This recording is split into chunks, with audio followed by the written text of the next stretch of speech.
Est-il possible de vivre sans péché?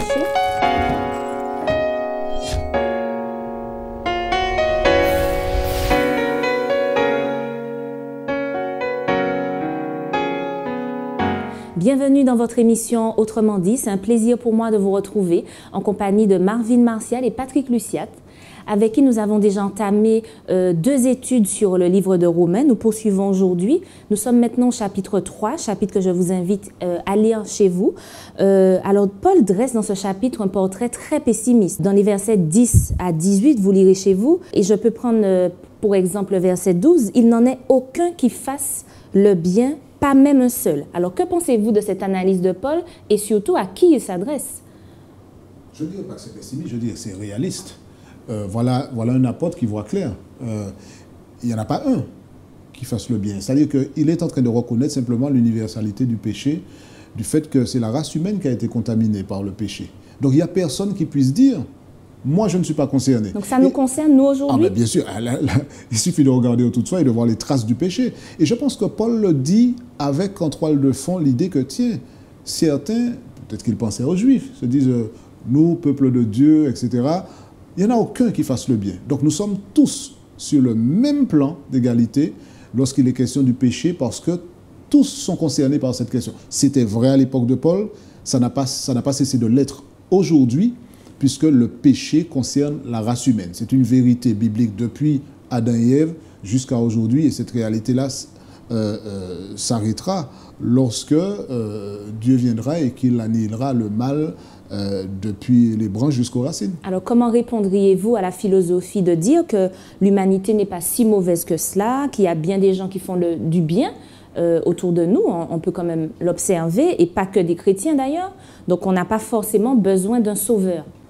C'est vrai que quand on observe, quand on voit certains fonctionner, certains individus fonctionner, on se rend compte que l'individu est capable de manifester des actes de bonté. Et c'est vrai que tu citais tous ceux et toutes celles qui, sans forcément connaître Dieu ou accepter Dieu dans leur vie, font des actes de bonté.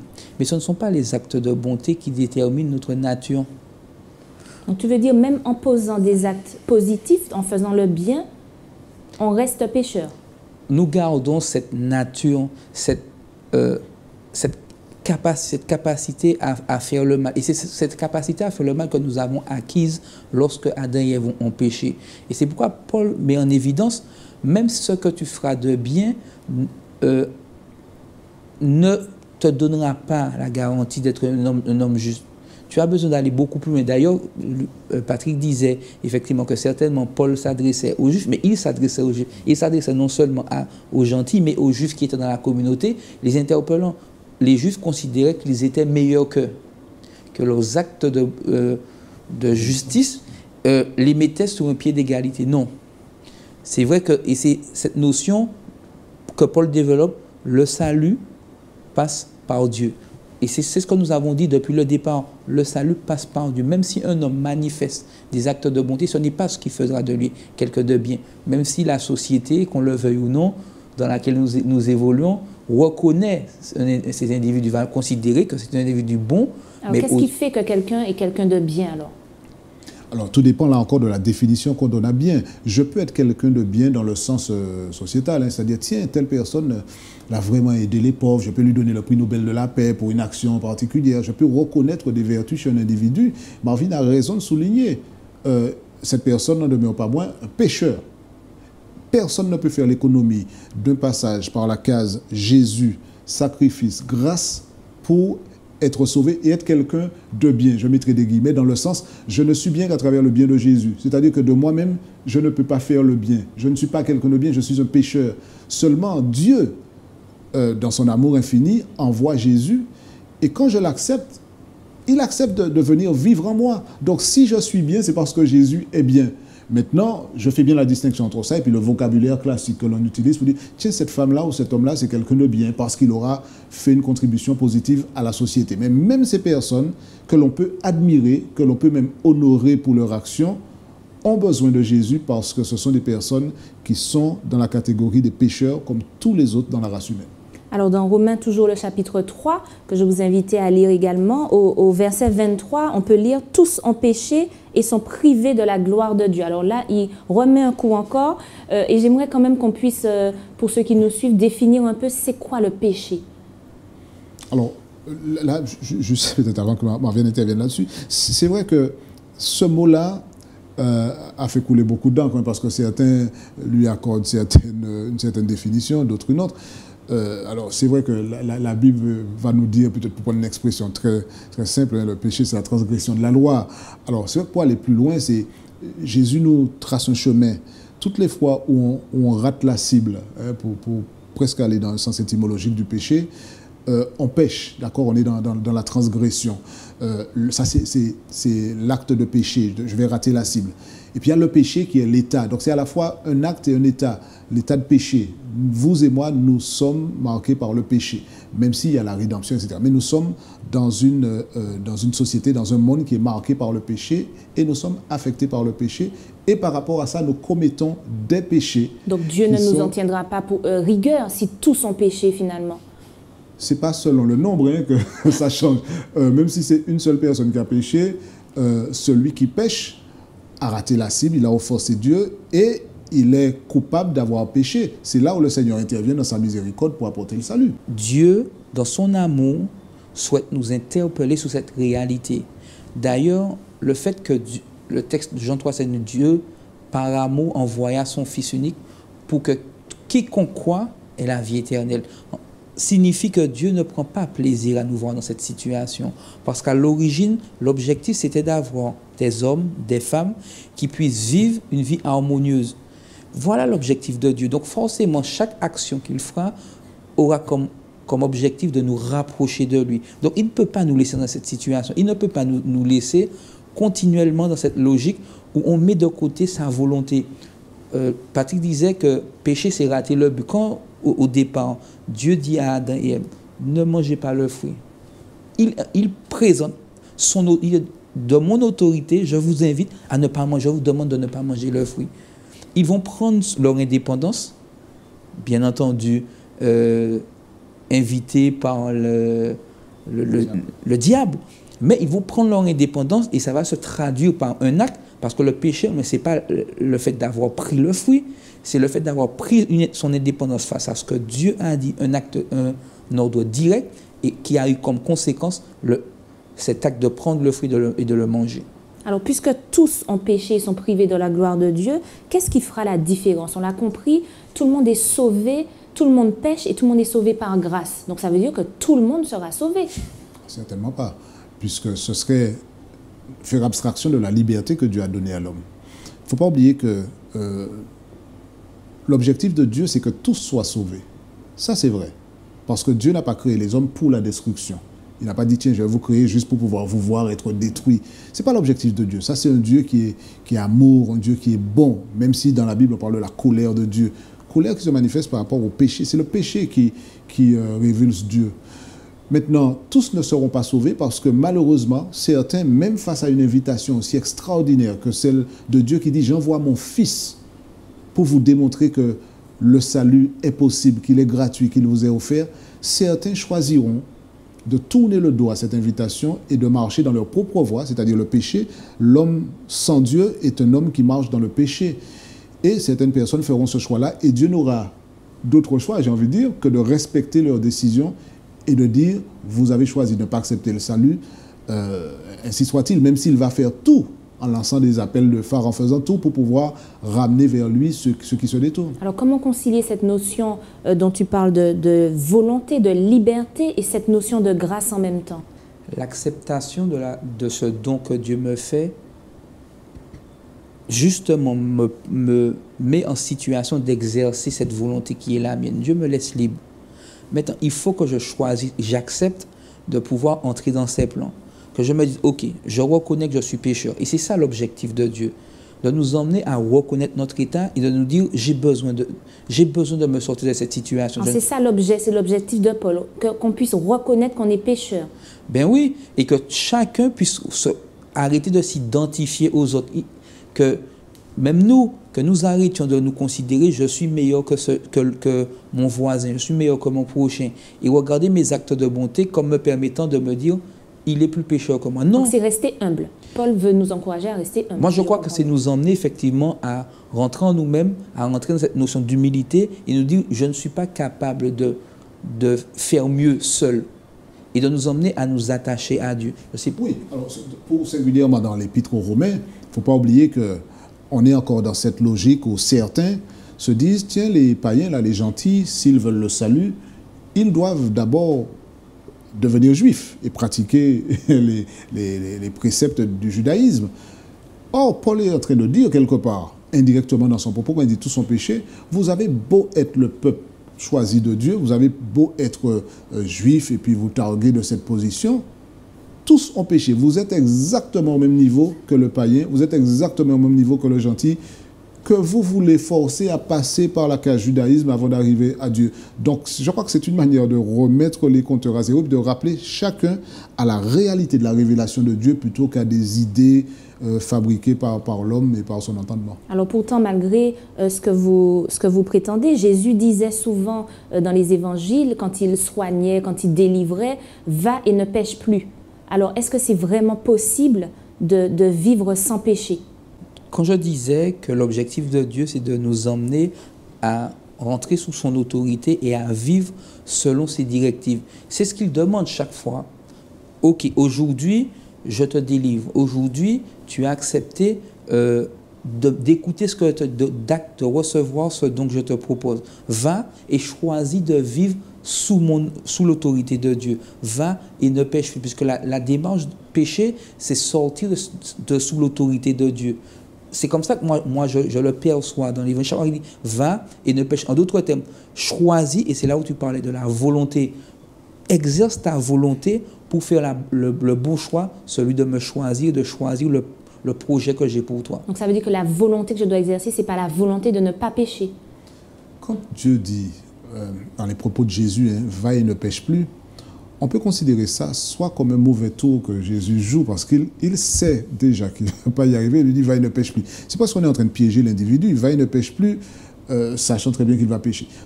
Moi je crois que l'objectif du Christ n'est pas de piéger qui que ce soit. Jésus guérit quelqu'un, Jésus délivre quelqu'un. Mais ce n'est pas simplement un médecin ou un guérisseur de passage, il guérit l'âme. Ce qui l'intéresse, c'est la guérison de la maladie du péché. Donc il ne s'agit pas de dire maintenant que tu es guéri, tu étais lépreux, tu étais aveugle, c'est bon, puis voilà, continue. Non, la rencontre avec Jésus est toujours transformatrice. Donc lorsque Jésus dit va et ne pêche plus, il veut ouvrir les yeux de celui qui est l'objet de la guérison sur la nouvelle dimension. Tu rentres maintenant dans une nouvelle dynamique. Jésus t'a touché, il a touché ton corps, mais il veut aussi toucher ton esprit, ton âme. Et Jésus les lance sur une nouvelle trajectoire. Va et ne pêche plus. Sachant très bien, et c'est là où il y a la bonne nouvelle, c'est que quand bien même Jésus le dirait, et tous ceux à qui il l'a dit ne sont pas devenus infaillibles et parfaits, quand un individu va quand même se retrouver dans une situation de péché, va transgresser la loi de Dieu, ce même Jésus-là qui dit « va et ne pêche plus », c'est celui qui représente ce pécheur-là devant le Père en disant « j'ai donné ma vie pour lui ou pour elle ». Donc le « va et ne pêche plus » n'est pas une sorte d'épée de Damoclès qui va peser sur la tête de l'individu en disant « va et ne pêche plus, à la moindre erreur, je te coupe la tête ». Ce n'est pas l'image de ce Dieu-là que je vois dans la Bible, c'est plutôt un Dieu qui dit « va et ne pêche plus, voilà mon invitation ». C'est ça la trajectoire. Maintenant, si tu glisses, sache que je suis toujours ce Dieu de miséricorde. Ce même Dieu qui t'a fait échapper aux mains de tes agresseurs, en parlant de la femme adultère par exemple, je serai toujours là pour pardonner aux pécheurs repentants. Donc ça ne doit pas nous faire peur, ça doit nous réjouir. Alors, est-ce qu'il y a des péchés tout de même plus graves que les autres? Parce que même dans le langage courant, on parle même des fois de péchés mignons. C'est vrai que nous avons peut-être pris l'habitude de classifier les péchés. C'est vrai que tout acte de rébellion face à la volonté de Dieu n'ont pas forcément les mêmes conséquences. Et en fonction des conséquences, nous avons pris l'habitude de classifier les péchés. Mais quand on regarde effectivement ce que Paul présente et ce que la Bible présente, le péché, c'est la séparation d'avec Dieu. Et que ce ne sont que les conséquences que nous sommes en train de manifester dans notre vie. Donc il n'y a pas de petits péchés, il n'y a pas de gros péchés. Ce qu'on appelle les petits péchés mignons, ce sont les actes d'indépendance que nous prenons vis-à-vis de Dieu, que nous affectionnons, qui ne font pas de mal aux autres, qui me font pas, que j'ai l'impression qu'ils me font du bien, si ça ne fait pas de mal aux autres et que j'ai l'impression que ça me fait du bien, est-ce que c'est vraiment péché? Oui, c'est péché. Je ne crois pas que ce serait juste de parler, même si c'est dans l'expression courante, un péché mignon. Le péché, c'est le péché. Hein. Comme je dis souvent, vous pouvez prendre un serpent, lui mettre du rouge à lèvres, un nœud papillon, et puis lustrer son dos, il demeure un serpent. D'accord? Et il est dangereux. Donc je crois que le péché, c'est inimitié contre Dieu, c'est rébellion contre Dieu. Et quelles que soient les circonstances dans lesquelles on commet ce péché, le péché demeure le péché. Maintenant, après, il est évident que, on le dit et tout le monde le sait, je suppose que les conséquences sociales, l'impact sur la société de tel ou tel péché peut varier, effectivement. On ne va pas mettre sur le même plan d'égalité un crime passionnel où un homme va brûler une femme, tuer ses enfants, etc., avec quelqu'un qui aura volé 1 euro. Mais est-ce que Dieu met bien sûr, tous ces parce que péchés pour sur Dieu, le même pion? tout à fait. Alors, c'est là toute la difficulté que l'esprit humain aura, parce qu'on dit, mais quand même, il y a une différence. Effectivement, il y a une différence. Il y a des péchés qui sont plus odieux que d'autres dans leur impact, dans la manière dont ça va toucher la société. Mais tout péché, à partir du moment où c'est se détourner de ce que Dieu nous invite à adopter comme cheminement, c'est un péché et le Seigneur ne peut pas faire de distinguo en disant que voilà, eh bien, dans le royaume seront acceptés tous ceux qui pratiquaient le péché, sauf ceux qui ont vraiment pratiqué des péchés odieux. Donc, les gens qui ont tué 1, 2 personnes, bon, ça va, mais au-delà de 3, quand même, bon, là, quand même, il ne faut pas exagérer. Mais est-ce que là, on peut parler est-ce que là, on peut parler de justice? Est-ce que c'est vraiment juste ce fonctionnement de Dieu? Si je peux me permettre, bien sûr, hein, ce n'est qu'une question. Alors, c'est vrai que quand on regarde ça comme ça, on pourrait se dire que c'est injuste.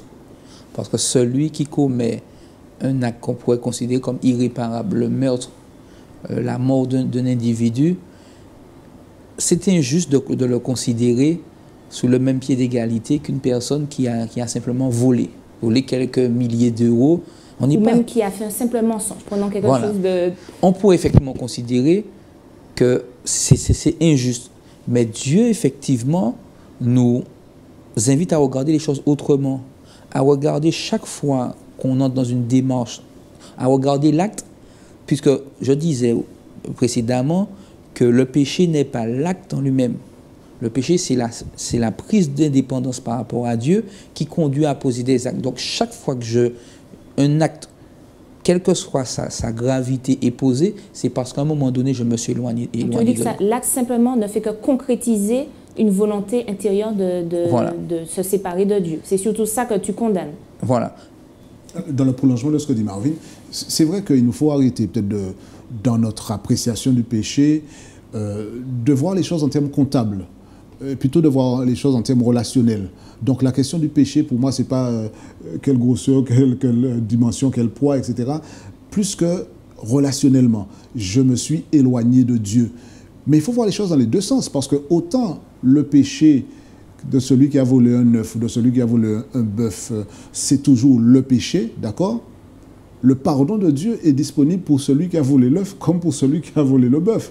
Donc, il faut bien rééquilibrer les choses. Donc, certains péchés sont plus odieux que d'autres, nous l'avons dit, par rapport à leurs conséquences sociétales, humaines, n'est pas que ça sur la psychologie des individus. Mais Dieu ne fait pas si ma lecture du texte est correcte, hein, Dieu ne fait pas de distinction dans la question de relation avec lui.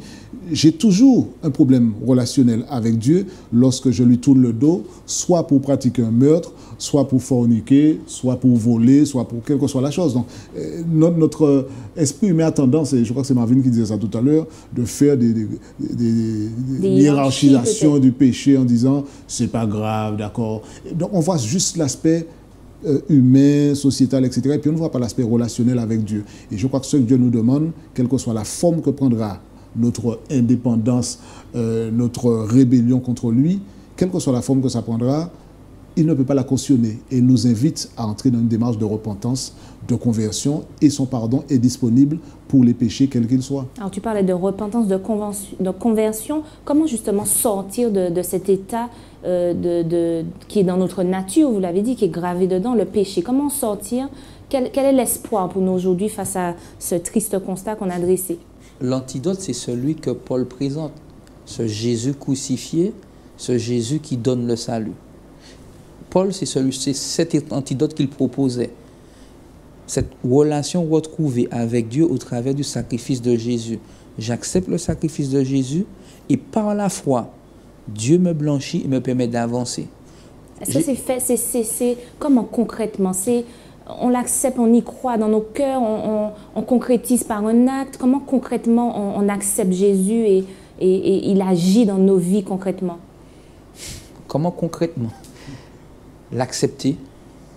Accepter. Mais la foi, c'est pas quelque chose qu'on démontre, c'est quelque chose qu'on accepte simplement que Dieu fait ça. Parce que si on cherche à prouver, à trouver un procédé scientifique de la manière dont ça se produit, non. C'est par la foi qu'on accepte que Dieu le fait. Est-ce que vous avez l'assurance du salut? Je crois que c'est une question individuelle, chacun pourra la porter, mais je crois que pour parler d'assurance du salut, il faut déjà avoir la conviction, comme Paul dit, que tout son péché, que je suis au départ condamné, avant Jésus. D'accord? On a toujours tous dans notre vie avant Jésus-Christ et après Jésus-Christ. Avant, je suis condamné. Et je me rends compte que l'amour de Dieu est immense parce qu'il m'offre le salut. Et ce serait désespérant de savoir que finalement, je vis une vie de condamné parce que je ne peux pas m'empêcher. Je pêche, je suis pécheur. Mais après, quand Dieu intervient et qu'il m'offre non seulement le salut, le pardon gratuit, la rédemption, il m'offre aussi la possibilité de marcher dans la bonne direction. C'est extraordinaire. Donc, je n'ai aucune raison de désespérer et j'accepte. Donc, c'est un acte qui se passe d'abord dans la tête et qui se démontre dans le sens où si j'accepte le salut gratuit de Dieu, je ne peux pas vivre comme un chrétien névrosé, malade, inquiet, se posant la question, est-ce que je serai sauvé ou pas, comme c'était une loterie qui allait déterminer dans quelle catégorie il est. J'ai accepté le salut et ça va se voir. Ça va se voir, ça va s'entendre parce que je serai, je disais la joie du salut, je serai rempli d'une joie que rien ne peut enlever parce que le Seigneur m'a sauvé et j'ai accepté et il place en moi cette conviction que son amour est réel, son pardon est authentique, la rédemption est vraie. En Jésus, j'ai l'assurance que les péchés que j'ai commis et ma situation de pécheur, que j'ai remis entre les mains de Dieu, il a effacé mon péché, il m'a donné une page blanche, j'avance avec lui et quand il reviendra, je serai dans l'éternité avec lui. Il y a de quoi être rempli de joie et personne, à commencer par le diable, ne devrait réussir à injecter dans l'esprit du chrétien que ce n'est pas vrai, semer le doute et puis amener le chrétien à vivre une vie d'inquiétude. Alors tout de même, quand on lit Romains 2 au verset 13, Paul parle bien de ceux qui mettent la loi en pratique et par là même qui seront justifiés. C'est vrai que c'est un thème qu'on retrouve beaucoup dans le jargon, justification par la foi. On parle ici, si je comprends bien, de justification par la loi. Est-ce qu'on peut être sauvé sans observer la loi?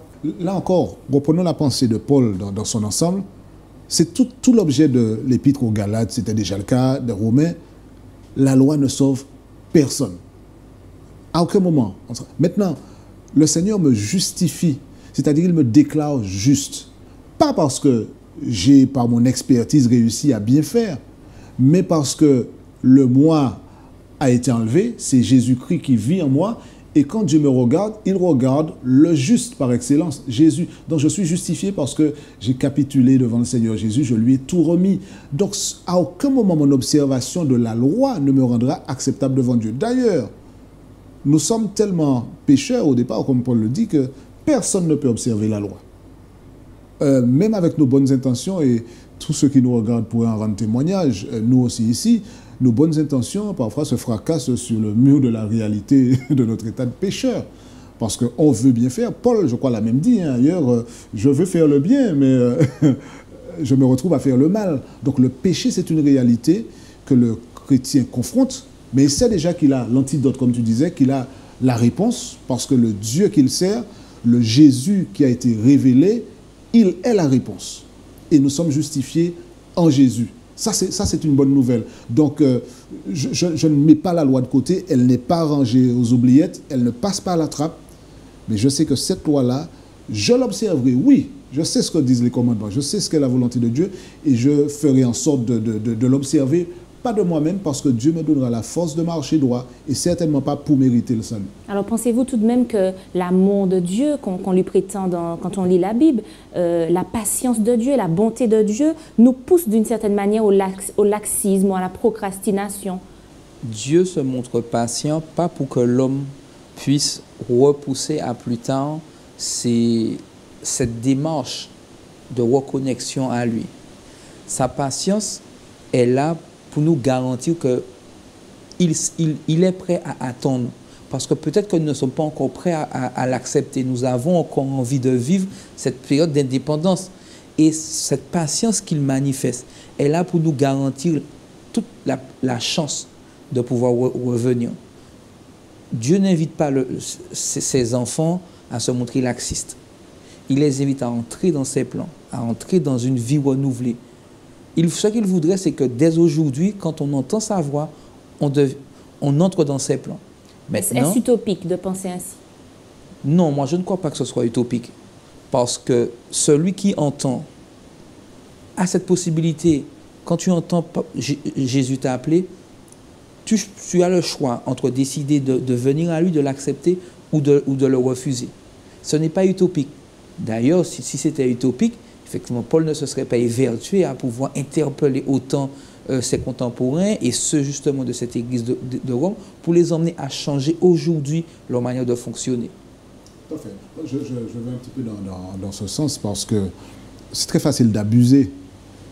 Dieu, il est patient, il est bon. Ben, c'est bon, formidable. Je peux encore grappiller quelques secondes, je peux pécher gaiement parce qu'il est patient. Et puis après tout, on va voir ça demain.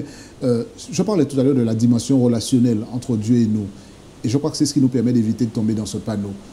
Je ne suis pas là comme si j'étais, vous savez, un ouvrier avec un patron méchant et j'essaie de travailler le moins possible, de voler quelques minutes à droite, à gauche parce que je sais que c'est un patron méchant et violent.